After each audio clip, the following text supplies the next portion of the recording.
And welcome back to Kids Eat Toast Sometimes. Welcome back, finally. It's been a while. 3 weeks to be exact. I know, but unlike your stepfather who left, we've actually come back. Stepfather jokes. Do stepfathers leave? What's your next father called? Your stepfather? I was going to say your ladder, but no, there you go. It's a bit rusty. The machine's getting going. The artistry's beginning. Mm-hmm. The cogs are starting to turn once more. I feel very uncomfortable. I'm looking at my laundry that is just behind the camera, and oh boy, I didn't know my underwear were that sort of dual purpose. If you know what I mean. But yeah, it's wonderful to be back. So good. Oh my goodness. I mean, not that good, but it is good to be back. No, it's so good. Honestly, the last 3 weeks have kind of been just a shit show for both of us. I mean, if it was just a shit show, we'd still be doing KETS. But it was trying times.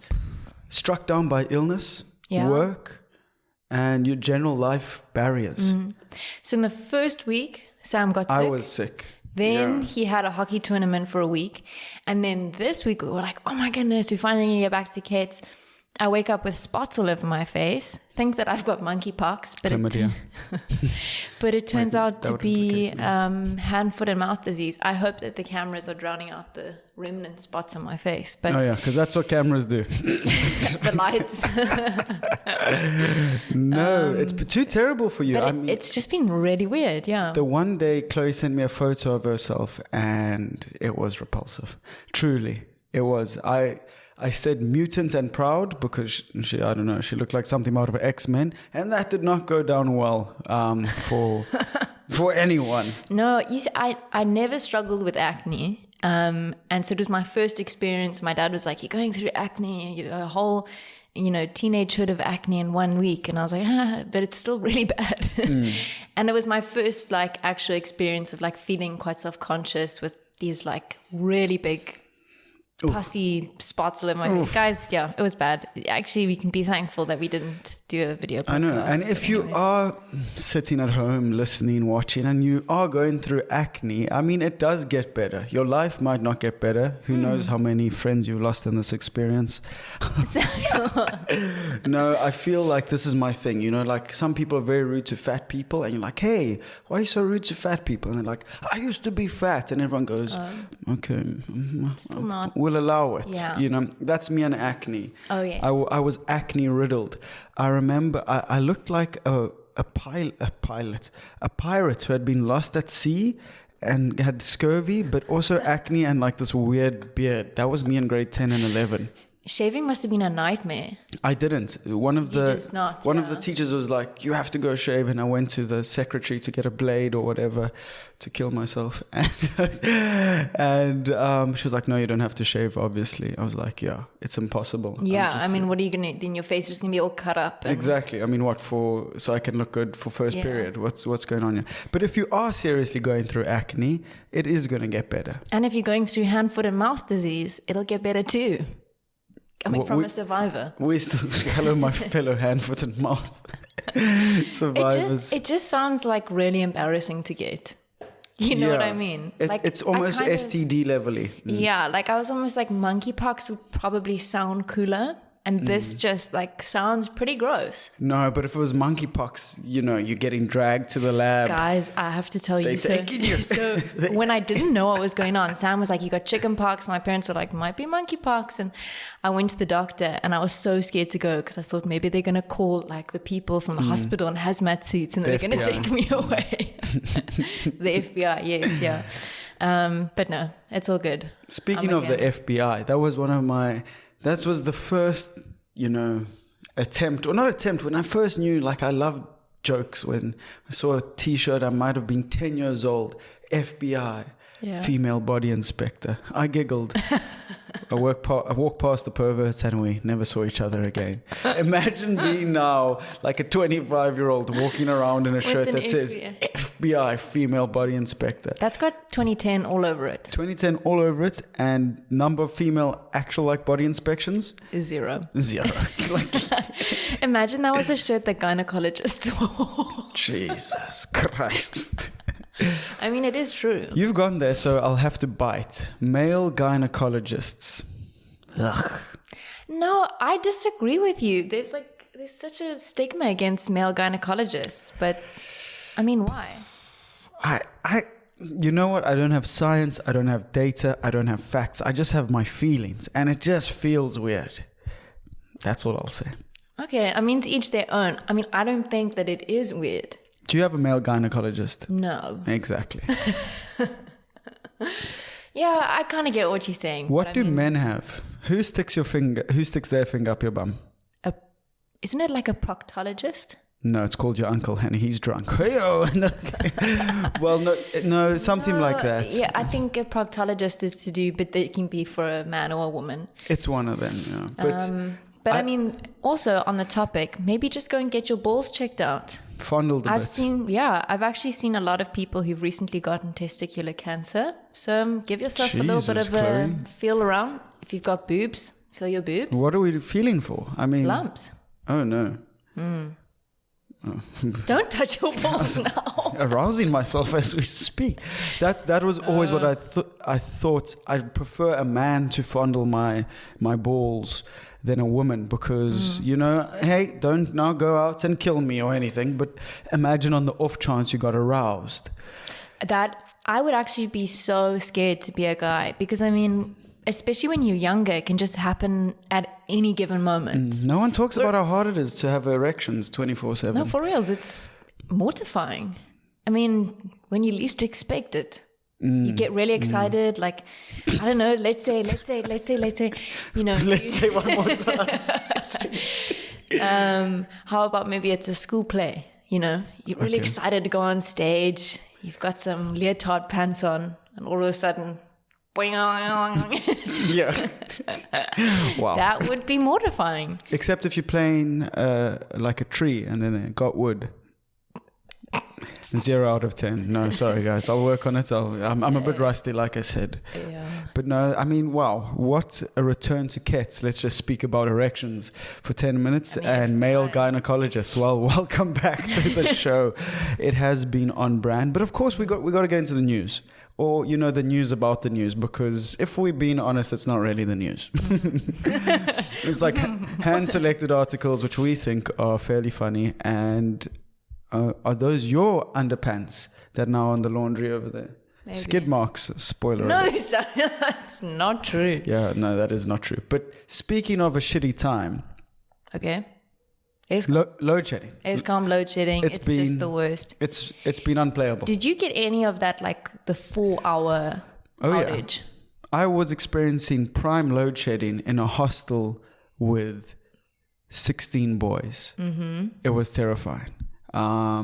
Just the screams, it's like you're in a mental... Dramatic for what reason? A mental institution. I rarely see that IPT hockey tournament as, like when also people go into the bush for initiation. Mm-hmm. That was the equivalent. You go into the hostel for initiation. For a week. What? To enter manhood. No, man. Okay, is it the best analogy I've ever come up with? Certainly not. But we move.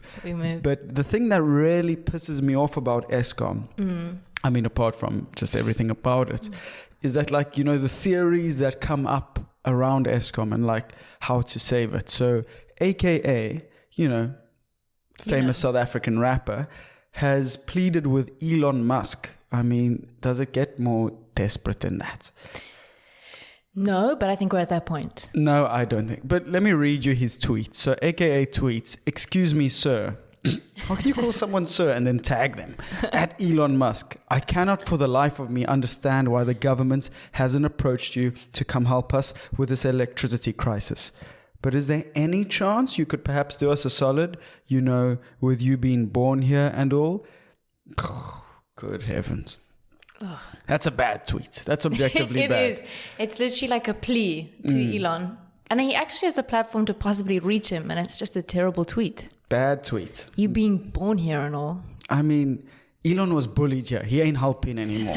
If it's to like burn South Africa, Elon will come back. He'll be like, yeah, they must all pay. He's got that sort of super villain energy to him. And I like that. We need villains in the world. But I also like, why would you give your money to an enterprise or corporation that is probably not going to use it to help the country? who are you talking about? Elon. Like, he's probably like, I'm actually just giving money to the people at the top of Eskom, and they'll pocket it and laugh about it. But I think AKA, in his infinite wisdom and spelling errors, is really saying that, like, surely he's got like a little app. They go beep boop, beep boop, and then no more load shedding. But Imagine, if Eskom was, Elon was in charge of Eskom. No. we'd be going to the moon. We'd still be in load shedding though. But the also the interesting thing about Eskom and load shedding is Eskom Sapus, which is Eskom Sapush now, because they also limit how funny we can be. But they have now like just started embedding YouTube videos into with like skits about Eskom, and I was like, these guys are just so good. They're very clever. My favorite is when like the sad face emoji progressively becomes worse and worse. They're like stage 6. Whereas stage 2, it's kind of like they look a bit more positive. They're like, stage 2? Stage 6, they're like... Their messages are weird. Don't get your hopes up this weekend. Okay. Sorry for... But we used to get Saturdays and Sundays off. Like, they used to give us a bit of a break, and now... I love how they're like, you need a weekend from this. Guys, we're sorry. Take the weekend off. Rebuild, Yeah. And we'll come again on Monday. But now it's just, this is the longest rolling load shedding that I can remember. Yeah. No, absolutely. But the problem is also with all the different stages, like if you haven't like planned your day out like a maniac in an apocalypse, you can get like 12 hours of load shedding. Like you can go to work, load shedding. Yeah. You wake up in darkness, you go to your boss is a prick, but now there's no electricity. Then you go, to your parents' house for dinner. And you come home, darkness. So like, it's just a mess. But while we're still on the AKA topic, a lot of people on Twitter pulled up some of his older tweets, and I think it was from 2019, where he tweeted, honestly, this election, I'm going to vote ANC, but I don't know why. I feel like many people feel that way. So, I mean, outside of the obvious fact that AKA is, one of our sharpest minds, especially when it comes to the political and energy fields. Yeah. Oh, boy. Yeah. What's your take on that? Are you upset, or is he just a person? Is he a person with multifaceted views, opinions, dreams? I don't really trust what anyone says on Twitter. Like, it's just like word vomit. Like, he might not even have voted for the ANC. That's true. But I do think it's interesting to think about, would load shedding have happened if the ANC wasn't in power? I think with all of my white guilt, I voted for the ANC in 2019. I did too. Yeah. So, and we complain about them a lot. So I don't think it's a case of you voted for people, you can't be upset. Yeah, it's not like you voted for the ANC and now you can't be upset that load shedding's happening. Yes. They promised you it wouldn't. Yeah. And it was a different time, 2019. I know a lot of people would be like, how could you? It was pre-COVID. It was a different... Yeah. That's like how I frame everything. I'm like, COVID happened, then we all just got depressed and despondent and upset and angry. And there was like corruption, but it wasn't too bad. And like Cyril was like... People were like... taking names. Yeah. But now like, it's like... state capture, have you heard about it? Have you heard about it? Now you say state capture. I was like, oh my God. Yeah, I'm state captured. This podcast is state capture. Brought to you by state. Remember when the DA tried to get us to go to one of their meetings? We should have gone. Yeah, this DA... I will do anything for money. DA representative invited us to a meeting. But we said, no thanks. It was an orgy with Helen Silla. Not interested. Interested, yeah. Oh no, that's the good party that does the sex parties. But that's neither here nor there. You brought up an interesting point, but I was trying to defend AKA. Not really, but Oh, was it about would it have happened if the DA were in power? Or no? Well, yeah, but maybe more coherently and less of a stumble through the forest there. So what did you want to chat about? No, I just think that you can make that argument all you want. I'm asking you, what are we talking about here? Oh, I'm saying that would Eskom still have happened if someone else had been in power? Would load shedding still have happened? That's a good question. What do you think? Is the ANC uniquely corrupt? No, I don't think that. You know what I mean? I don't think that at all. The DA's been involved in corruption and not money laundering, maybe. Yeah, Who maybe. knows? But allegedly. corruption, bribery, whatever. What's to say that load shedding wouldn't have happened under DA rule? Yeah. You know what I mean? I think it's just dumb to, like we're saying, blame it on the ANC. Well, I don't know if it's dumb. I certainly do blame the ANC. I think maybe the argument says, would it have been any different or better? Yeah. And we can't know. We can't know. But I kind of feel like we'd probably be in a similar situation. That's kind of my feeling too. It's a bit like, the water crisis. Like, why was Cape Town so bad? Well, obviously because of natural forces. But it had been predicted for 5 years. Exactly, and not much had been done. Yeah. There's a national and local level. You see, we run into the same problems. Same problems all the time. The interesting thing about, AKA saying that he's going to vote for the ANC is that apparently there's a lot of sort of celebrity endorsement deals for political parties. So the ANC will come and say, hey, Sam, please, on your next podcast, say you're going to vote for us and we'll give you 10 million rand. Because, they're not great. Manifest. They're not great. And they're not great with money. And as you know, guys, the ANC, they've had turbulent times. But I think if we rally together as a nation, we put our collective best foot forward and stride to a better tomorrow, we should all be voting the ANC, because ultimately I would have done an ad for 10,000 rand, let alone 10 million. So you can understand whilst rent is expensive these days, guys. It is. But is it ethically correct for celebrities who have these massive platforms? Do you not think that's a form of sort of like voter, I don't know, coercion or whatever? Yeah, something like that. Or is it just advertising? Like, you couldn't say that about Coca-Cola or McDonald's. Also, guys, it's good for you, that stuff. I think it's about your moral compass, and if you genuinely would have supported the party and you would have spoken about it by yourself or have previously, then I don't see as much wrong with it. But if you wouldn't have and you're kind of just accepting the money, then I see something wrong there. It's the same with any kind of advertising though. Yeah, well, in South Africa, the moral compass is like Captain Jack Sparrow's compass. It just points wherever the fucking money is. So, yeah, it's interesting. Yeah. But it's also, like in America, you have a lot of celebrities running for office, Becoming president. Kanye had a meltdown and he was like, I'm going to do this for advertising. Kim K throws her name around a bit. Yeah. Trumpski is a celebrity. He did pretty good. Yeah. I mean, you ain't the president of America, or despite pending legal action. Yeah. But who do you think in the South African setting would make a good politician in terms of celebrities transitioning into governance? I don't know. I think that South African celebs. Yeah, Zalebs. I know it's a contradiction, because how can you be famous and no one know you? I think maybe Mark Latrine. I think he'd bring a good sense of humor to politics. I'd love to see him in politics. I'd see him maybe at the Good Party. That's insulting. Why? I think he's going to be broken by that. Because the Good Party ain't. No, but he's an independent. Yes, he is an independent thinker. I could see him as a politician. Because he runs as himself and this older woman as well, all in one, and makes us laugh.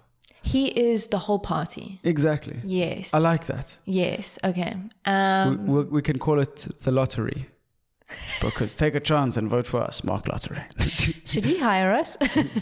Definitely not. Okay. Who would you see? I'm not sure. I definitely think Siya Kolisi can quite literally do whatever he wants. Oh yeah. After rugby, if he wants to become president, it'll happen. But yeah, in sort of a figurehead and inspirational character, he seems pretty cool. Siya Kolisi for president. But wow. the actual ones that are, and we're just talking celebrities. He is not my presidential candidate. But in terms of actual South African celebrities that went into politics, the former Springbok coach Peter de Villiers. It's no surprise that he was there. He was, again, that's why I said it's a bit of an insult. The good parties. Drakenstein, mayoral candidate. Not good. Yeah. Then we've got some, generations actors. They joined the EFF, served as a MP. That was Fana Makwena. And of course, Jonathan Rubin, who's a South African gospel singer.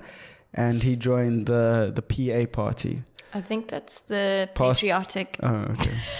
I was going to say Pastors Anonymous. Patriotic Alliance. Pastors Anonymous sounds dodgy. It is dodgy. He gets reshuffled all around the country because of touching voting boxes. Okay. Yeah, if you don't grow through it, you'll cry. Who would be the face of the DA if there was a celebrity? I don't know. Who would it be? Name 3 South African celebrities. Just in general, not assigning them. Bonang. Okay. I thought you were going to say Borat. So I was like, that motherfucker ain't from here. I don't know. Maybe. I don't know any. It's really hard. No, of course you know them. Oscar Pistorius would be the head of the DA. Moving on. No. You know when if you look up, I've done this before. How could you just power through that? Because you say crazy stuff. Yeah. All the Oscar jokes are so boring now. Oh, he wouldn't have a platform to run on. If you look up South African celebrities on Google, there are only 2 people that come out. Who comes up? Is it Samuel Holmes from KETS? Is it? It is, yeah. Yes. It's Samuel Holmes and Elon Musk. That's the two South African celebrities. Who's the others? Who the real ones? It's Elon Musk and Charlize Theron. Both of which who have left the South African group chat, guys. Hey, you give me some money, I'm out here as well. So they're both white. That's right. Yeah, I suppose that on the global racist scale, they are the most famous. But if you looked at, social media and stuff, we know A.B. de Villiers globally is very famous, mainly because of India and cricket. It's the facts, people. We were just talking about AKA. Yeah, I mean, he's not that famous. Casper Nyovest is probably more famous than AKA. Yeah. Let me actually just pull up their Insta numbers. Casper Nyovest. What's he? They all have funny names these days. Or for the DA, we could also have the Antwoord. Vote. No. The Antwoord. No. Casper Nyovest, 5.6 million, AKA worldwide. That is wild. More like AKA Johannesburg, 3.2 million. I mean, that's a lot of people. No, I mean, that's a lot of people. Good for him. Yeah. We wish the best for both of their respective their careers. But we got to get back to Eskom because people want answers. They do. And you've seen this vampire-looking, white-haired, white person do a lot of TV things. And no, he's not the next top billing presenter. It is, of course, Andre de Ruyter. And he's the Eskom's holding group chief executive. Basically CEO. CEO. She asked me what my favorite position is. I say doggy style. No, I was supposed to say CEO. FBI. That was also on a t-shirt. What's your favorite position? CEO. Wow, the boys. Say boy. Jeez, I need to get off TikTok. Spend too much time on the platform. Yeah.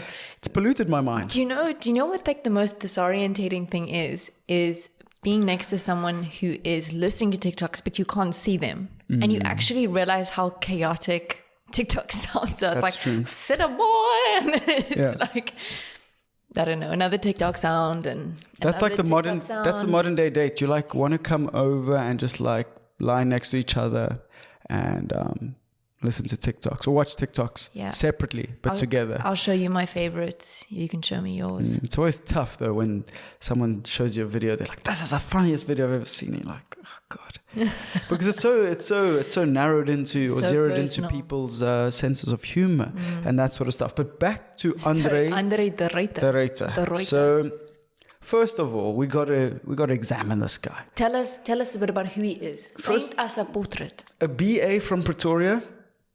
It's not looking good, bruv. That's where we start.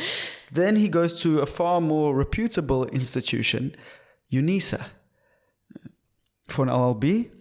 And I know what you're thinking. This is the reason the lights aren't on. And the next thing I really know about him is he's got a net worth of 10 billion. So What? 10 million, yeah. So he's got questionable educational roots. I also saw something about him. Isn't he stepping down? Well, he always says he's going to quit. And then he did. When times are tough. He temporarily did quit and then gave all of the power in the company to his sister. And buckle up, people, because I shit you not, this person's name is Jenny. And if you say it quickly, Jenny de Reiter, it sounds like generator. So there's a lot going on here. And all I'm saying is that I don't think we can trust him. Jenny de Reiter. Is that real, Sam? Her name's Jenny de Reiter. Really? Jenny de Reiter. Jenny de Reiter. How are we going to fix Eskom problems with more Jenny de Reiters and generators? But he's back and he's doing it, and the poor man does a lot of he can't be doing. The poor man. Well, he's hella rich. He's very rich. I mean, he can't be working all that much because he's always on television. I just always see him doing interviews. I'm like, Doing no. appearances. Just send a press release, but make sure you're working on the problems because there are many. How can you hand it over to your sister? Surely that's nepotism. Yeah, no, it's quite a popular form of power sharing in South Africa and the world. That's what I hate about, our general corruption is people racialize it and they're like, ba, ba, ba. Or they go, it's like an African continent thing. Come on. People are just corrupt in general. Fact. And I don't know, it's just weird, this whole Eskom situation. Again, not too much research done there. More facts, more feelings than facts, but oh boy. KETS is the feelings show. We come to grope you and grope is a negative word, correct? Yeah. There's no such thing as a sexy grope.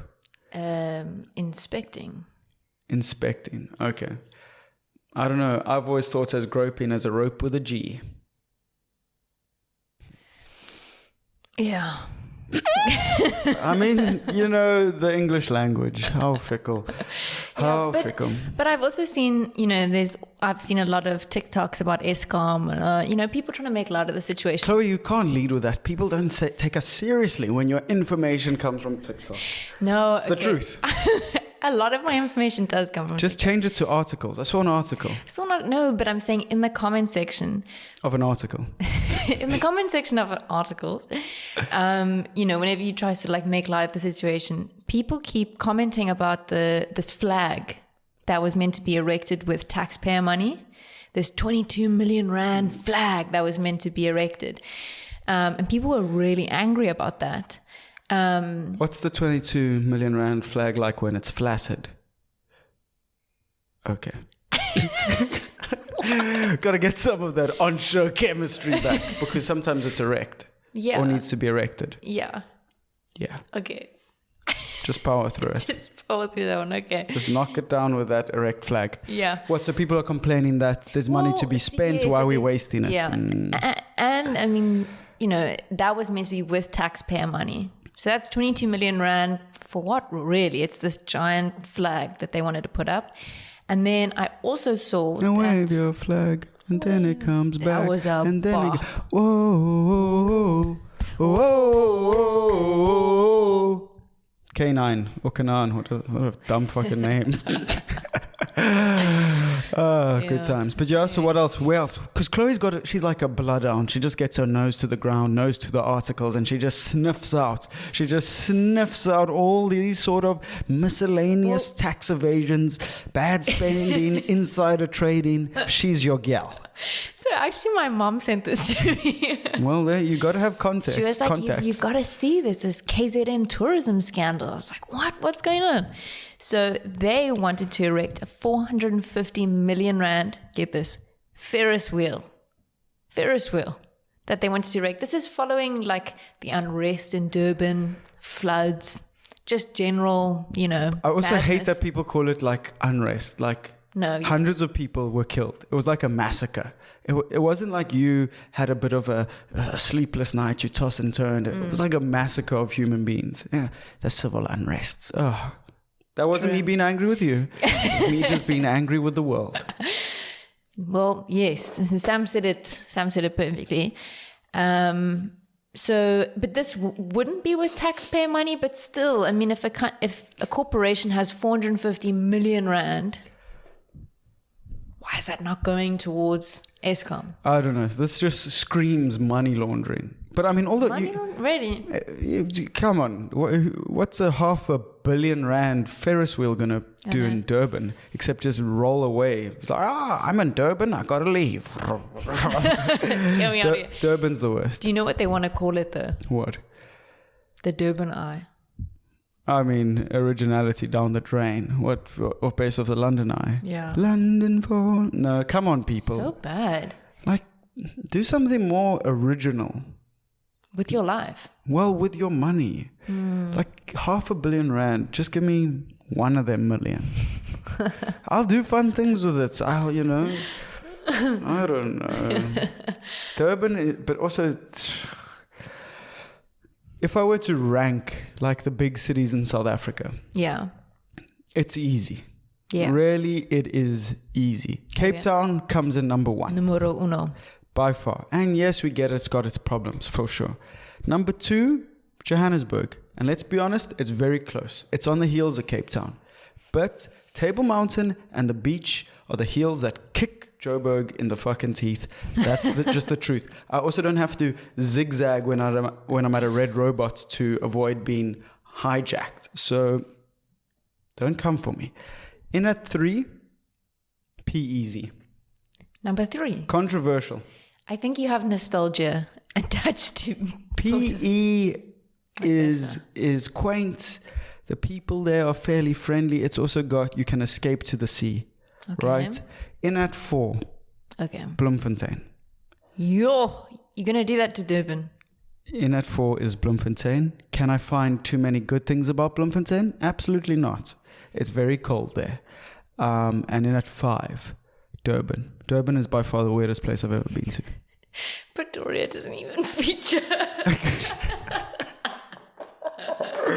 Or no. East London. East London's like kind of nice. East London's terrible as well. You didn't even put Pretoria. I've never actually been to Pretoria, so that's why I didn't include it. Fair. I only put places I've been. Bloemfontein above Durban. Ooh. I would go Pretoria, Bloemfontein, Durban, just based on what I've heard. But anyway, enough of that. There was another event, Durban July. It's the first time I've ever watched it. I've never heard of it. Well, it's in Durban in July. The name just really. Who would have? Wow. And it's horse racing, and it just doesn't make me feel great. Mm-mm. And you can make probably all these sort of arguments for lots of sports, and like kids who are raised young to be gymnasts and and all that. But something about hitting the horse, and I know it goes fast and this and that. It just and it's all about betting, and I know a lot of sports is all about betting, but it just left like a weird vibe and taste in my mouth. And then I saw some of the outfits at the Durban July, and that was just sealed the deal for you. Truly disappointed. I know I'm sat here wearing like a Bishop's jersey. Never went to Bishop's, what a fashion baby. But I don't know, didn't love it. Get ahead of the head comment. Yeah. You can't be hated on if you hate yourself. No, those outfits. There was a lot of black and yellow. I think the theme was like bees or pollinators, some shit like that, and a lot of flowers. God. It looked so bad. It wasn't good. Obviously, some people. I agree with you. Like, why are we not allowed to race dogs, but we can race horses? And you also can't race chickens. Was that chicken fighting? I think that's cockfighting is the term you're looking for. Cockfighting, yeah. There's no such thing as chicken fight. Chicken fighting is what they do in the farms when there are 100 of them in one cage and they peck at each other for one last breath before their necks are snapped, and they're served up to you in 4 chicken breasts for about 30 rand. 34. It's truly a bleak industry. But anyway, so you're looking good, some might say. So. Enough of bashing Durban, because they've been through enough, honestly. Oh, sorry. No, that's Durban. Coming in. Tell Durban to shut up. What do you have? Because we've got we do a bit of local news, some African news now, perhaps. You know what's going on in the continent before we move out globally. Yes. Let's expand. So the Zimbabwean exemption permit, which I think has been around for a little bit over 10 years or so, is now being terminated. Oh. Yeah. What does that mean, you know?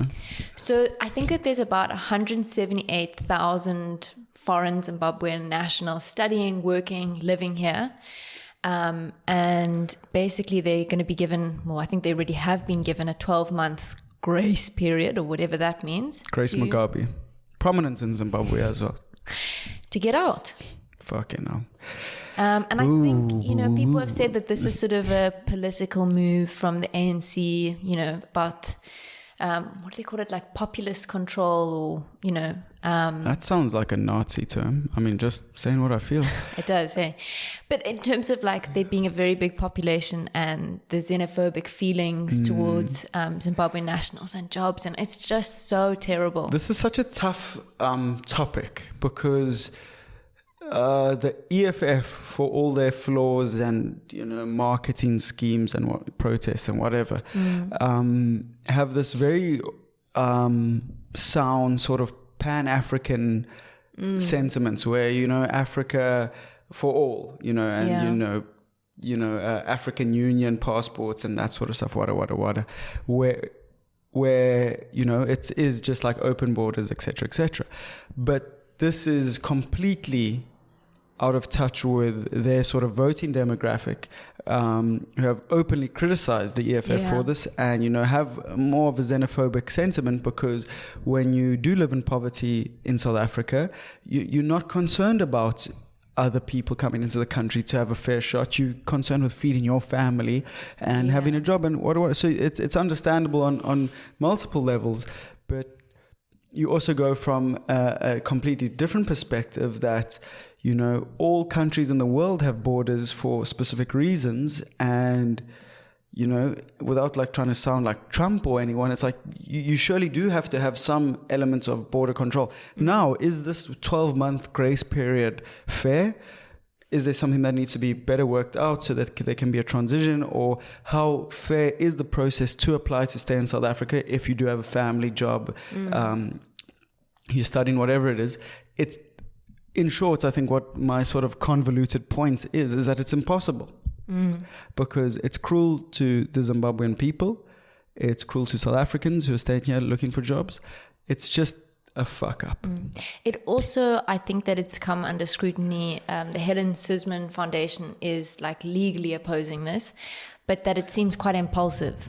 So I don't think that there's a lot of things set up for people to reapply for another kind of citizenship or residency. It doesn't seem like there's a lot of, you know, like it's kind of like, unfair. 12 months and you've got to go back to a place that you were seeking asylum from. No, it's, and then there's always the sort of age-old argument of the rest of Africa provided shelter and housing to South Africans during apartheid. So it's such a convoluted, messy problem, and it doesn't have like a clean answer, but it is, I don't know. It's just one of, geez, what a big talking point here on KETS. I know, this was actually news. Let's talk about erections again or something, but no. Erect flags. And but it's like that sort of whole bureaucratic process that hasn't been set up. Home Affairs is completely useless. We were just chatting to an Uber driver the other day, and he was like, oh, there are blue lights ahead. I was like, what the fuck? Why are we using rap lingo? He's talking about the police. And he like dived down a road to get away from them. And I was like, how is this still happening? I thought, you know, it was fine to be an Uber driver. He's like, no, you have to get an Uber license. I was like, okay, why don't you get one? And they hike up the cost of it to make it virtually... What did he say? It was something like 10,000. It was like 5 when it first came out, then 10, now it's like 20. Yeah. So it's like virtually unaffordable. And then he says, even if you do apply for one, it's impossible. Yeah, it it's takes just like 3 years. Nothing works. So... That Uber ride that Sam is talking about though was so we take Uber Black, you know, feel about bougie, and we get in there and Sam, we like lock the doors or whatever, and Sam goes, no, this was a normal Uber. No. No, it was. Was it? It was after this that we decided that we'd only take And Uber Sam Blacks. says, what did you say? Oh, you're trying to kidnap us or something. This is a heinously told story. We get into the Uber, and this guy has a 5-star Uber rating. And I say to him, Sorry. oh my word, 5-star Uber rating. I've never seen that before. You must be awesome. And he like kind of giggles in Zimbabwean. And I then say, wouldn't it be funny if you kidnapped us now? And he says, I don't partake. He's like, I'm not part of that. Party. I was like, what fucking party is this? And at this stage, Chloe, I can hear her in the back. Yo, we were trying trying the locks. Alex and I were trying to open. No, actually, not even just because of that, but like it was really stuffy in the car, and we're both going in the back trying to open the windows, and they won't open. Then Sam's making these kidnapping jokes. We're like, Yeah. And then when he says, "Oh, I can't be. I don't like the blue lights," we're kind of like, "For what? Why?" But needless to say, we weren't kidnapped. So all's well that ends well, unless you are, Zimbabwean, and this whole mess. So I don't know. You just hope it gets resolved fairly, but you kind of know it won't. Yeah. Okay. Well, the people wanted news. We've gone hard hitting there. Okay. Well, I've got another hard hitting story. Oh, okay. Yeah. All's well that ends well, also not for the people in Nelson Mandela Bay. You heard of Day Zero? Day Zero happened in 2018 in Cape Town. Well, Day Zero never happened. It was a marketing scam. It was a whole marketing scam, exactly. The DA. Yeah. Day Zero was never really happening, but conversation for another day. But Nelson Mandela Bay is facing their own Day Zero. And they're very close to running out of water. Which begs the question, why do we never see this coming?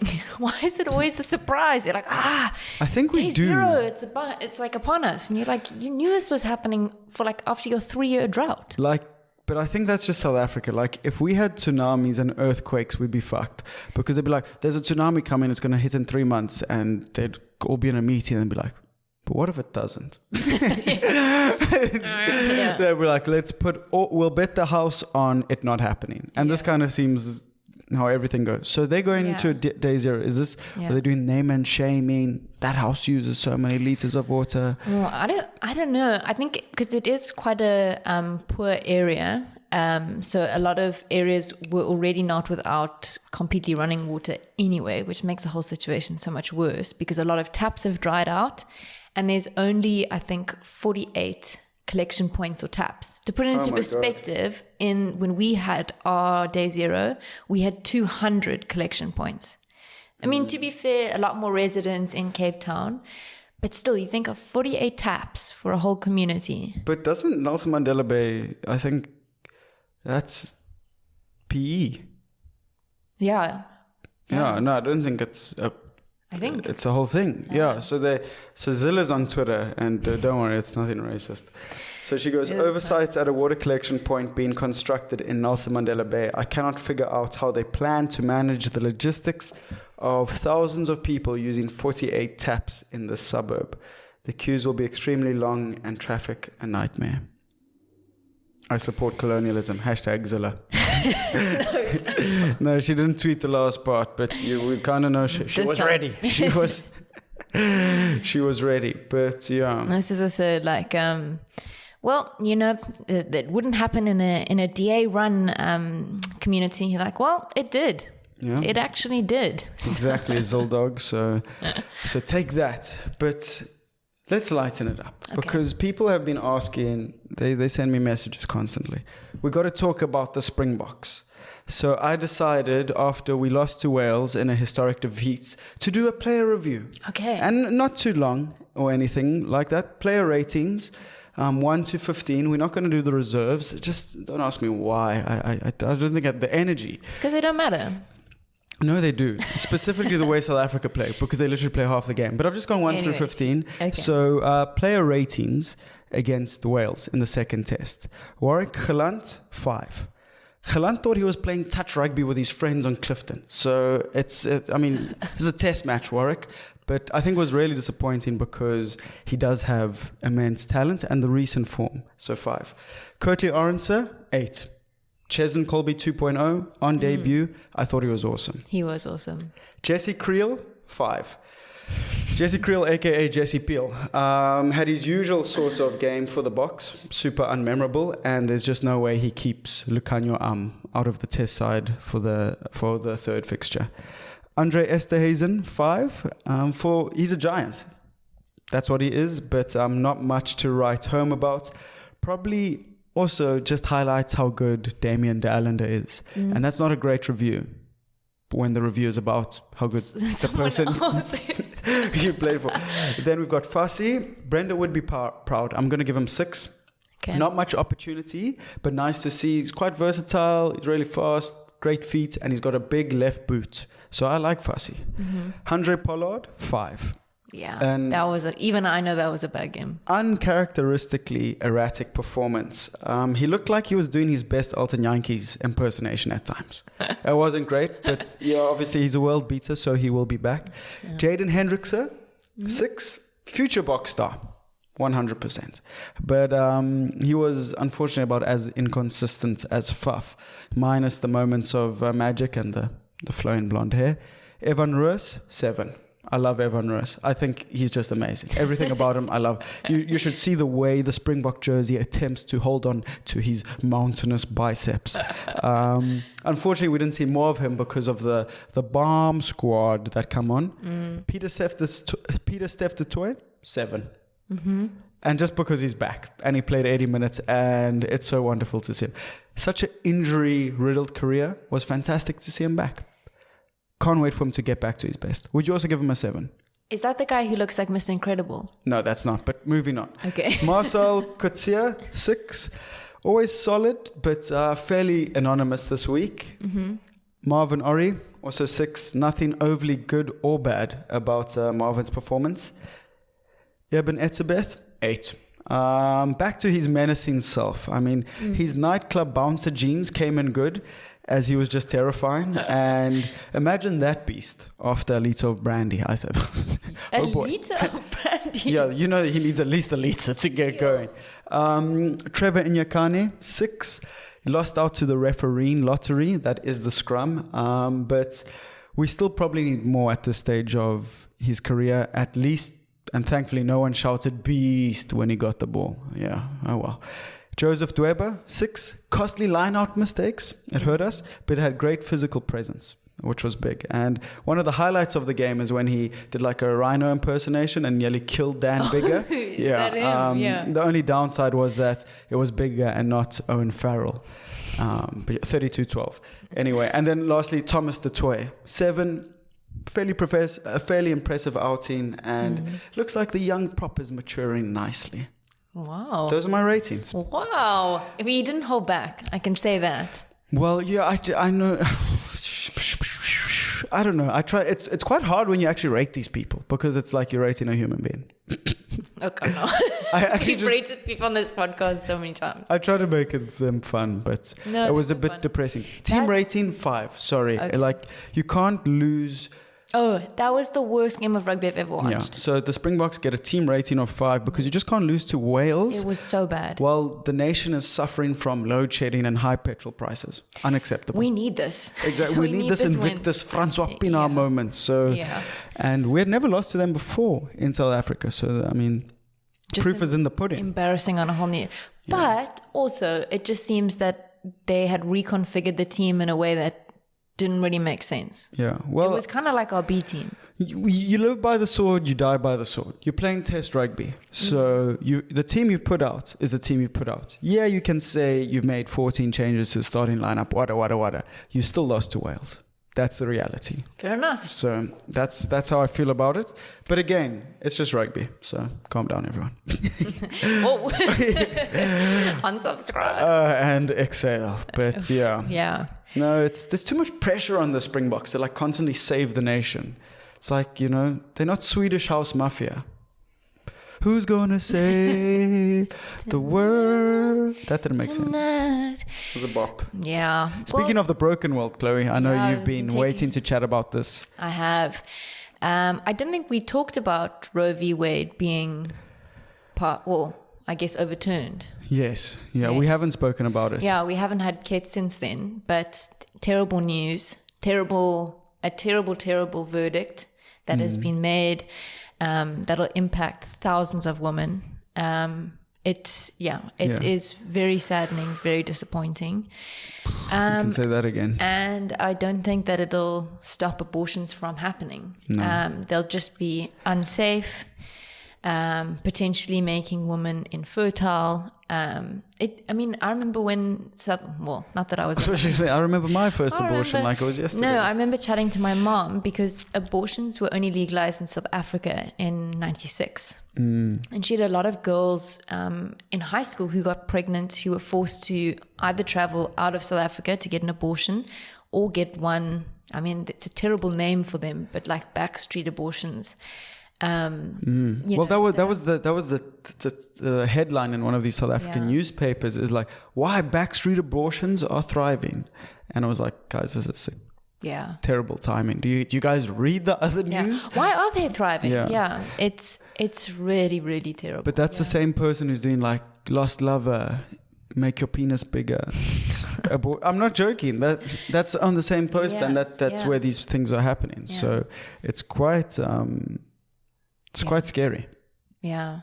I really can't believe it. I can, unfortunately, but I really didn't think that it would happen, or there wouldn't be enough power for it to happen. But but abortion won't be banned in South Africa. Well, probably not. No. Yeah. I think it's natural to feel scared. You think, it's like public opinion swaying all over the world now, and America is the central, whether we like it or not. It sort of does decide discourse and the way the world works. So for sure. But our constitution stays strapped. Exactly. It do stay strapped.